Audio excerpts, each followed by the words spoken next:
മുരുക ഭഗവാന്റെ ഫോട്ടോയോ ഇതുപോലെ ഒരു വേലോ വെച്ച് ആരാധിക്കാവുന്നതാണ്. വേലുണ്ടെങ്കിൽ മുരുക ഭഗവാന്റെ സാന്നിധ്യം ആ വീട്ടിൽ ഉണ്ടാകും എന്നാണ് പറയപ്പെടുന്നത്.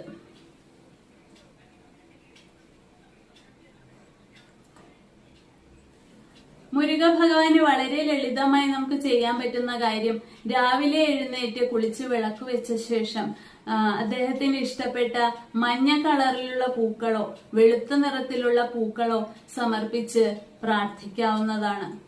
കൂടാതെ 6 മൺചിരാതുകൾ കത്തിച്ച് നെയ്വിളക്ക് കത്തിച്ചുകൊണ്ട് പ്രാർത്ഥിക്കുന്ന രീതിയുമുണ്ട്.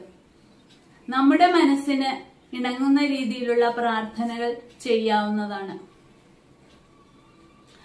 ഭഗവാൻ ക്ഷിപ്രപ്രസാദി ആയതുകൊണ്ട് തന്നെ നമ്മുടെ ഏതൊരു പ്രാർത്ഥനയും പെട്ടെന്ന് ഫലപ്രാപ്തിയിലെത്തുന്നു.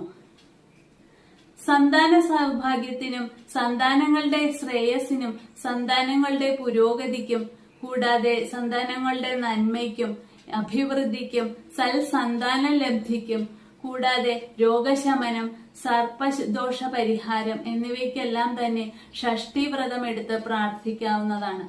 ഇഷ്ടകാര്യ സിദ്ധിക്കും നല്ല ജോലി ലഭിക്കുന്നതിനും നല്ല വിവാഹ ലബ്ധിക്കും ചൊവ്വാദോഷ ദുരിതമുള്ളവർക്ക് ആ ദോഷം മാറുന്നതിനും മുരുക ഭഗവാനെ ഈ ദിവസങ്ങളിൽ വ്രതമെടുത്ത് പ്രാർത്ഥിക്കാവുന്നതാണ്. ജ്യോതിഷത്തിന്റെ തന്നെ പിതാവാണ് മുരുക ഭഗവാൻ എന്നാണ് അറിയപ്പെടുന്നത്. അതുകൊണ്ട് തന്നെ നമ്മുടെ ജാതകത്തിലുള്ള എല്ലാവിധ ദോഷങ്ങളെയും മാറ്റാൻ മുരുക ഭഗവാന് വളരെയധികം ശക്തിയുണ്ട്.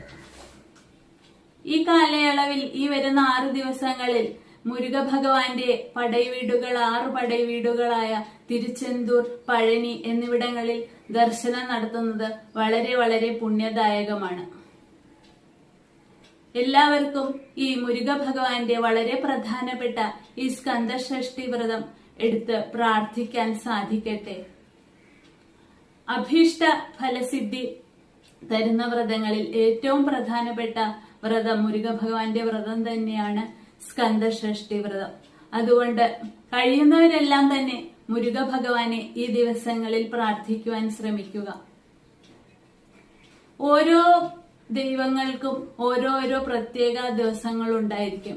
ആ ദിവസങ്ങളിൽ പ്രത്യേകമായി പ്രാർത്ഥിച്ചാൽ അവരുടെ പൂർണ്ണമായ അനുഗ്രഹമാണ്, വിശേഷ അനുഗ്രഹമാണ് നമുക്ക് ലഭിക്കുക.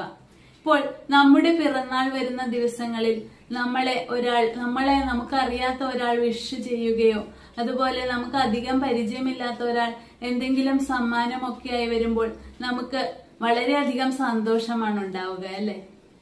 അതുപോലെ